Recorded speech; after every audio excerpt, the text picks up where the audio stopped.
India naval ship जो है INS मोरमागांव उसको कमीशन किया गया। आप अंदाजा करें ना कि चीन हमारा यार है और है अपना समुद्रों से गहरी और हिमालय से बुलंद। हाँ। क्या किया उसने?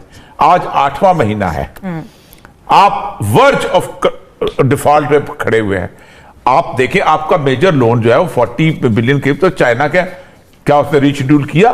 जिस वक्त राजनाथ सिंह साहब इसका इनॉग्रेशन कर रहे थे तो कह रहे थे कि ये मेक इन इंडिया की तरफ एक और स्टेप है हमारा, और पूरी उन्होंने एक सीरीज आईएनएस। और आज दर्द हो गया अग्नि 5 से, आज दर्द हो गया मोरमुगांव से। कैसे दर्द हो गया भाई? अरे हर इंसान अपने लिए, अपनी सेफ्टी के लिए काम करता है, हमने भी किया है। शाजिया जी को अगर ज्यादा दर्द हो रहा है तो कहे कि बर्नॉल लगा ले अपने माथे पर, तो थोड़ा सा तसल्ली और तशफ़ी हो जाएगी। महंगाई कितनी कम की, पेट्रोल और गैस कितना मजीद सस्ता किया, बल्कि वज़ीर आज़म साहब ये बता रहे हैं कि हम डिफॉल्ट से कैसे बच सकते हैं। पाकिस्तान के डिफॉल्ट करने के आसार कितने कम या कितने ज्यादा हैं। आवाम को गैस नहीं मिल रही तो इसकी जिम्मेदार पिछली हुकूमत है। 7 महीने पहले का पाकिस्तान एक फलता फूलता तरक्की करता हुआ मुल्क था, और आज हालात ये हैं कि मुल्क का वज़ीर आज़म अपने वुज़रा के साथ प्रेस कॉन्फ्रेंस करते हुए ये नहीं बता पा रहा कि उन्होंने इन 7 माह के अंदर क्या पाया, आवाम को कितना रिलीफ दिया या दिया भी है नहीं, महंगाई कितनी कम की, पेट्रोल और गैस कितना मजीद सस्ता किया। बैंक ऑफ वर्ल्ड बैंक जो चीन कभी नहीं करेगा, वर्ल्ड बैंक के प्रेसिडेंट ने खत लिखा बेनजीर को, कहने लगा तुम्हारे को ये रोड की जरूरत नहीं है। सही कह रहे हैं। तुम्हारा ट्रैफिक 8% बढ़ता है हर साल, और जब बढ़ता है 2013 में इसकी जरूरत पड़ती है, otherwise there is no use. सही कह। इसलिए उसने मुझे कहा हिलाली जाओ, ले जाओ डेलीगेशन, ले जाओ, जाके बात करो ये वो। और फिर हम आए तो तुर्कियों ने कहा कि ठीक है, हमने इंट्रोड्यूस किया था कंपनी, बड़ी अच्छी कंपनी है, आप उनके साथ एग्रीमेंट करें। आप नहीं करना चाहते, $18 मिलियन उनको फाइन दे दे और निकल जाए एग्रीमेंट। खजाने की हालत देखें तो आपके पास $7 अरब हैं, और वो भी आपके अपने नहीं है। चीमा साहब अब कैसे निकलेंगे इसमें से? पाकिस्तान में इक़्तिदार की खैंचातानी और 8 माह से जारी सियासी धमाचौकड़ी मुल्क की मईशत पर कयामत बनकर टूट रही है। मुल्क में डीजल, पेट्रोल, बिजली, गैस और खाने पीने की अशिया की कीमतें आसमान पर पहुंची हुई हैं। नमस्कार दोस्तों, स्वागत है आप लोग का हिंदुस्तानी स्पेशल के एक और नए वीडियो में। दोस्तों, दिन पर दिन भारत रक्षा क्षेत्र में जो निर्भरता है वो दूसरे देश से हटाकर खुद मेड इन इंडिया पे ज़्यादा कर रहा है, और यही सब देखने को लगातार इंडिया में मिल रहा है। और वही दूसरी तरफ अगर पाकिस्तान की बात कीजिए तो पाकिस्तान के हालात क्या हैं वो पूरी दुनिया से छुपी हुई नहीं है। एक तरफ जहां बिलावल भुट्टो एक बार फिर से अमेरिका पहुंच गए हैं और उन्होंने IMF से एक बार फिर से पैसे मांगे हैं, वही दूसरी तरफ भारत की अगर बात की जाए तो भारत रोज़ नए नए कारनामे कर रहा है, जिसमें भारत ने एक बार फिर से मेड इन इंडिया जो शिप है वो बनाया है। दोस्तों, ये बहुत ही ज़्यादा जो है वो इंडियन नेवी के लिए ज़रूरत था, और इसीलिए मेड इन इंडिया के तहत ही इसको बनाया गया।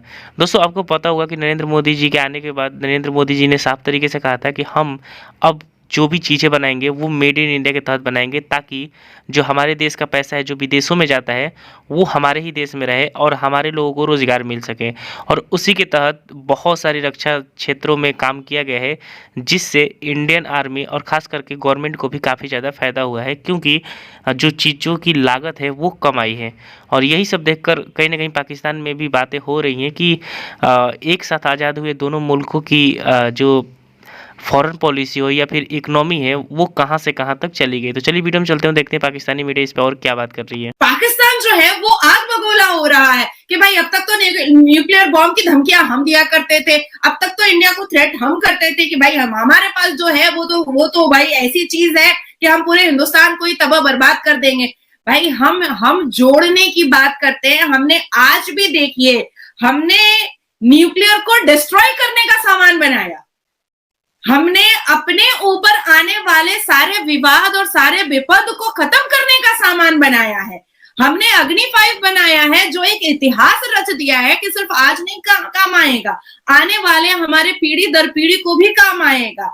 INS मोरमुगांव में राजनाथ सिंह ने साफ लफ्जों में कहा है कि इतिहास है ये कि हमारी आज की सेफ्टी के लिए नहीं है, आने वाले पुश्तों की सेफ्टी के लिए भी है।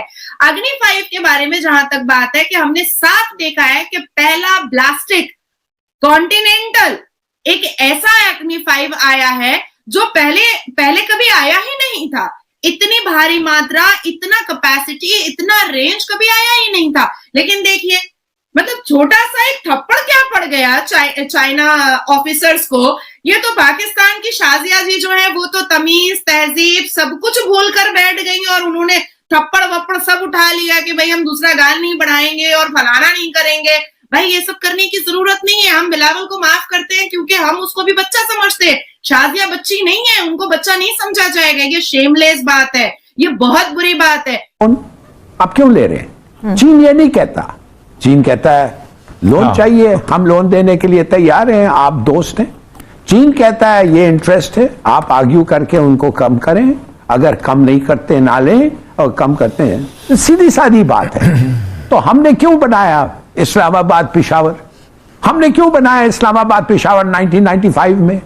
हमने क्यों जाके $2 बिलियन जो उन्होंने हमें दिया था वर्ल्ड बैंक, उसको हमने जाके बाइंदर को दे दिया और कहा रोड बनाओ?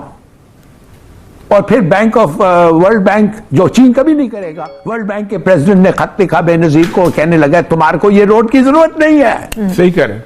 तुम्हारा ट्रैफिक 8% बढ़ता है हर साल, और जब बढ़ता है 2013 में इसकी जरूरत पड़ती है, otherwise there is no use. सही कह। इसलिए उसने मुझे कहा हिलाली जाओ ले जाओ, डेलीगेशन ले जाओ, जाके बात करो ये वो। और फिर हम आए तो तुर्कियों ने कहा कि ठीक है, हमने इंट्रोड्यूस किया था कंपनी, बड़ी अच्छी कंपनी है, आप उनके साथ एग्रीमेंट करें। आप नहीं करना चाहते हैं, $18 मिलियन उनको फाइन दे दे और निकल जाए एग्रीमेंट से। कहने की बात। अब आप एक बात बताता हूं जल्दी से। आपका जो रेवेन्यू है ना, रेवेन्यू आपका कितना है? 9.6 ट्रिलियन रुपीस आपका रेवेन्यू है कुल टोटल पाकिस्तान का। कैसे बढ़ता है वो?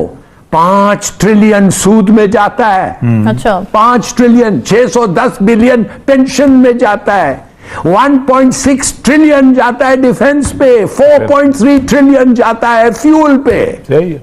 आपका 4 बिलियन का खसारा होता है before you even start spending. और फिर आप किस चीज पे? Day to running government expenditure, day to day जो इस्लामाबाद का गवर्नमेंट है वो डे टू डे एक्सपेंडिचर में 400 बिलियन खर्च रहा है।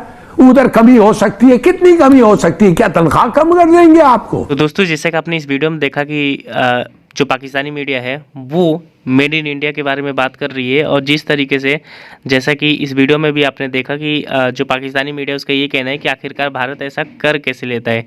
क्योंकि एक तरफ अगर देखा जाए तो भारत में भी वही पॉलिटिक्स है जो कि पाकिस्तान में है, वही चीज़ें भारत में भी चलती हैं जो पाकिस्तान में चलती हैं। लेकिन फिर भी जो नरेंद्र मोदी जी की जो नीतियां हैं वो इतनी अच्छी कैसे हैं कि सब कुछ होते हुए भी भारत तरक्की कर रहा है।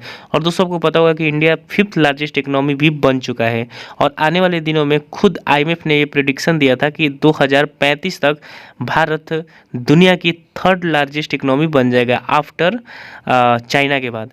तो अमेरिका चाइना के बाद तीसरा इकोनॉमी जो है वो भारत को बनने की काफ़ी ज़्यादा बातें चल रही हैं। तो इन सब चीज़ों को देखते हुए पाकिस्तान को भी ये बात समझ में आ चुका है कि जो पाकिस्तान इंडिया के साथ लगातार कंपेयर करता था, वो अब कंपैरिजन जो है वो इंडिया और पाकिस्तान की बनती ही नहीं है। क्योंकि भारत आज उन श्रेणियों में खड़ा हो चुका है जहां पर सुपर पावर है, जैसे अमेरिका, रूस, चीन।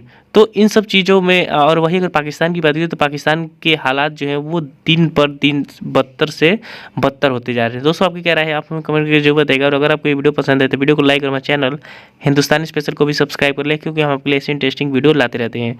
मिलेंगे इसी वीडियो के साथ, तो देखते रहिए हिंदुस्तानी स्पेशल।